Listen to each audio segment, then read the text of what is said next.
What's poppin', young Jimbos? This is Ink, back with part 2 of story time with Hankiins.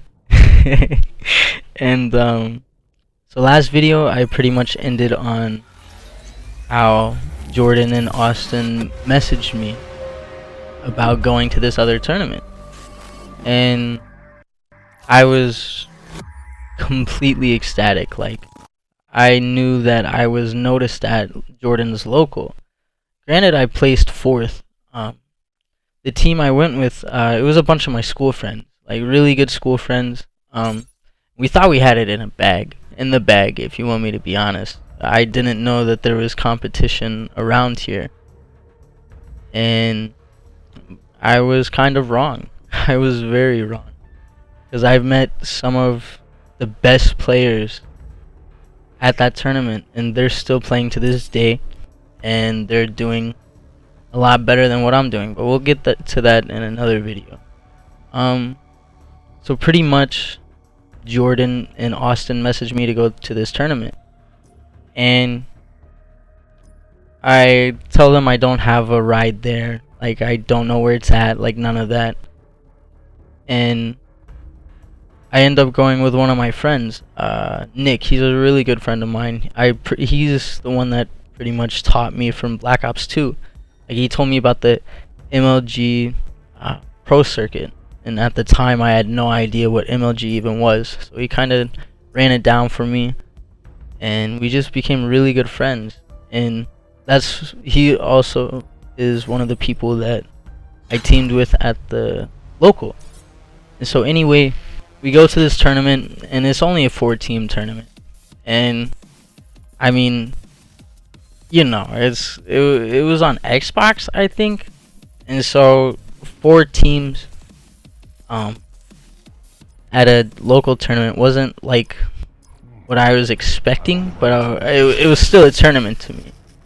And so we ended up like playing some sort of fucked up pool play against all the teams, and then we did like a little bracket run, and that took like 7 hours because of all the bullshit that was happening. I think my Xbox was fucking up at the time. My memory is really bad, so I'm not gonna have accurate descriptions on when the tournaments were, or you know, any of that, but we ended up winning it. And again, it was like winning COD champs to me. Like, I won my first quote-unquote tournament.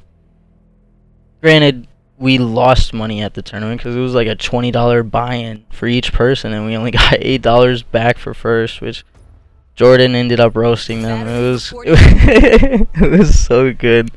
But, you know, it was a 4-team tournament, so we shouldn't have expected much. But, so after that, they just kept wanting to play with me, and I started bringing Austin into the Money 8 group, which is like, the group is called CUC, and it's pretty much the cleanup crew. I joined, you know, in AW, and so I pretty much brought him in, and he fell in love with the group just like I did, and he's still in the group technically. We're all still we all still talk to each other almost every other day. I kind of just stay away. But anyway, getting off topic. We've pulled ahead. So they ended up having another local, I think a couple months later, and Jordan hits me up again. He was like, yo, like, let's go. We got this kid named Jake instead of Nick. And, Jake was teaming with Austin at the first local, at Jordan's local, and so I knew he was good, and we ended up going. Yeah, I think it was like this had more teams in this tournament. It was about 8 or 9. I don't remember the name of the company that was running it at the time, but we ended up showing up, and this one was a little bit more serious. There's about 8 or 9 teams there, and it was that was more of a challenge. That was a challenge to me, and not like really, but it was a tournament, so I took it more serious than you know. And so we play pretty much all day and night, and we get to finals, and we end up just, I remember just smacking kids and like screaming at kids. Like that was my favorite thing to do. Like people knew me as like the yeller of the locals. Like I was the loudmouth pretty much, not the yeller, but I was the loudmouth at the local, and they knew that, so they started joining in. My team did, and we ended up winning finals, and that was the start of the Pink Wall legacy, pretty much. Jordan liked going to these tournaments with us because at the time he was doing YouTube, and he had free time to play in these tournaments with us, so he just decided to come with. And we intimidated everybody because we had a big personality on our team. So kids were actually scared to play against us, and it was just a good time. Like I enjoyed it. Like it was all banter. I wasn't actually like seriously, trying to destroy these kids' lives or anything, but it was good banter at the time. And so after we win the second tournament, like a month or two later, there's another local, and Jordan adds us to this group chat. He's like, yo, we're just gonna keep going to these locals. Like there's no reason we shouldn't be winning all these locals. And it was exactly that. We just won every single local. Like every single tournament that they ended up hosting, no matter how many people went, we ended up winning. And like gradually more and more teams would start to come and show up because they knew that Jordan was showing up to this and to these small events, and they wanted to try to take the throne. And we ended up winning, I think it was 3 or 4 altogether in Black Ops 3. And we thought that there wasn't going to be any more locals after Black Ops 2. We were wrong a little bit.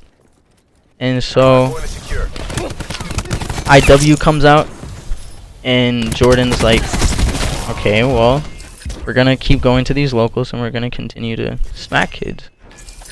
And again, that's exactly what we did. We did everything right. Like we were all just having fun. We were all screaming, and our chemistry was just too real. Like Jordan would pick us up from our houses.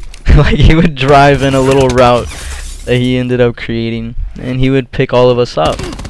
And then we would just head to the tournament, and he would drop us off at like 2 or 3 in the morning, or however long the tournament would last. And from there, from IW, like from the beginning of IW, we just started doing the same thing. I was playing non-stop IW. Like I was still playing money 8s whenever we could. I was still playing wagers, and we were still all just playing 8s. Like we were all just playing together, and we were just having a good time. And more people started showing up to the IW tournaments. There was a little bit more competition than what we expected, but we loved that. Like we thrived off of facing better teams, and we kind of just, again, we laid the law down. We ended up winning every single IW tournament, and there was about 4 or 5 IW tournaments, and there was at the end of the year there was this playoffs, and whoever won the last tournament would have this trophy, and it was a real assault rifle. but it had the firing pin taken out or whatever, and it was plated in gold. And they said whoever wins the last tournament of the season would have their name engraved on the or their team's name engraved on the trophy, and that would be ours, you know, to keep. And I think we ended up winning. I know that, but I don't know if they carried the trophy over into World War II or if we ended up keeping that trophy. I'm gonna have to ask the boys, because my memory is complete trash. Like, I don't know. But anyway, we ended up winning the playoffs at the end of the year.